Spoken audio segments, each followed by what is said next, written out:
A group of US House members have joined forces. And why, you ask? I'm glad you did. To ban stock trading for lawmakers. The act, Bipartisan Restoring Faith in Government Act, was unveiled a few days ago by the following congressional members. It's a beautiful thing to see. Members leading the Bipartisan Restoring Faith in Government Act are Representative Brian Fitzpatrick, Rep. Matt Gaetz, Representative Raja, I ain't gonna mess up that last name, and then Representative Alexandria Ocasio-Cortez. So we got Democrats and Republicans mixed in that, and that is a beautiful thing. This reporting is coming from Common Dreams, meaning that the following caucus have come together, or members of the following caucuses have come together: the Progressive Caucus, the Freedom Caucus, and the Bipartisan Problem Solvers Caucus. Good God Almighty. What does that ban entail? The Bipartisan Restoring Faith in Government Act, which would ban federal lawmakers and their immediate relatives from owning and trading stocks. Now, momentum for such a ban has been growing in the wake of various investigations starting last year. But Democrats really missed the mark in 2022 when they controlled both the House and the Senate. You hear me complaining about things that did not happen in the 117th General Assembly. Lord, I'm back in the Ohio Senate. The 117th Congress, they could have done it then, they did not. But now they have a chance.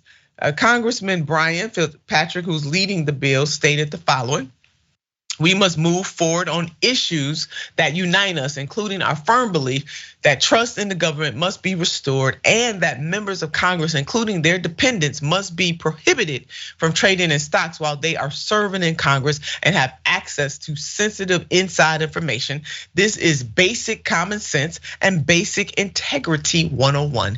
And we all view this as a critical first step to return the House of Representatives back to the people. Now, the duo of Matt Gaetz and Congresswoman Ocasio-Cortez is quite the mix. But listen to what Representative Gaetz had to say.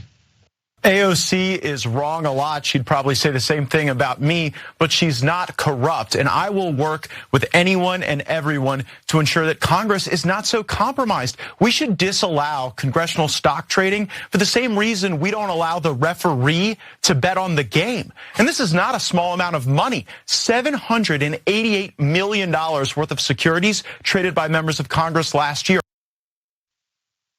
Well, there it is, and I don't agree with much Representative Matt Gaetz has to say, but he was right on that. Can you imagine the people making the rules also get a chance to play the damn game before anybody else? Big Mama and Big Papa, they don't get any inside information. Their kids don't get any inside information, but these folks that are making the rules get to break the rules at the same time. But when it comes to the act, Matt Gaetz stated further, members of Congress are spending their time trading futures instead of securing the futures of our fellow Americans. Go ahead. I mean, is the invasion of the body snatchers happened? Representative Matt Gaetz, I can't wait for Mike to weigh in on this. We cannot allow the swamp to prioritize investing in stocks over investing in our country. As long as concerns about insider trading hang over the legislative process, Congress will never regain the trust of the American people. Our responsibility in Congress is to serve the people, not the hedge bets on the stock market. You better go ahead on and say that, Representative Matt Gaetz. You know what? You got me throwing papers for good reasons. Oh, Mike, go ahead and weigh in on that, baby. I don't even know where to begin. Like, it feels like we're in the Twilight Zone. Did Matt Gaetz just say something that I agree unequivocally with? That makes me feel queasy almost. Like, that's not supposed to happen. But I mean, I never thought that I would say this, but Matt Gaetz is absolutely correct there. And look, I have always, I think that a lot of progressives probably feel this way. Whenever you hear the word bipartisan legislation, you cringe because it almost always means something really terrible. It means that both parties are going to screw you for their donors and for multinational corporate donors.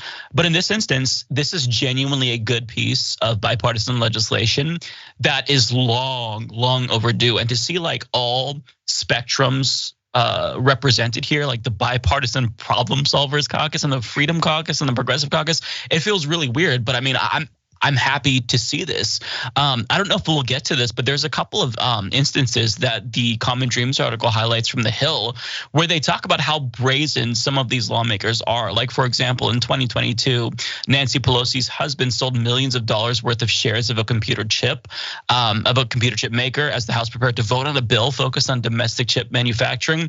That's very brazen. So they're not even trying to hide the fact that like they're using their insider knowledge to benefit themselves and bolster their stock portfolio. So this is not something that they're even trying to hide. And like, it's one of those instances where you always expect this to never happen, because how do you get people, like as Matt Gaetz was saying, to use his instance here, like how do you get people, or if you're like the referee and he has the power to weigh in, like how do you convince the referee to take away that power, if I can kind of like alter his analogy? And so we're asking members of Congress to effectively rein in the amount of power that they have, and specifically the amount of wealth that they can accumulate. So the fact that you have, Matt Gaetz and others coming together to produce this legislation is really, really encouraging to see. And if they put aside all of these weird niche issues that they focus on, like Republicans in particular, to try to reach across the aisle and do genuinely good populist things,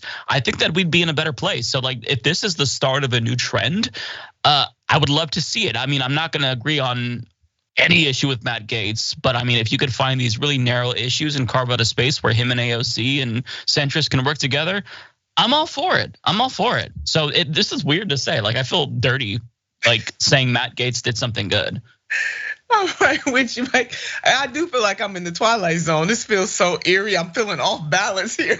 Right. Like what world, what dimension did I just enter to be able to want to quote Matt Gaetz on this over and over again? He hit this out of the park. I can't take nothing from the brother on this one. He is 50% right, but I'm still feeling off center. It don't feel right. No. Matt Gaetz, but I'm for it too. Yeah, this is real. This is the kind of bipartisanship that we can use and the people can use. So we'll definitely keep you posted on this legislation. Needless to say, probably Leader Pelosi is not jumping for joy over this and others, because it ain't just her, but I had to throw that shade out there just a little bit.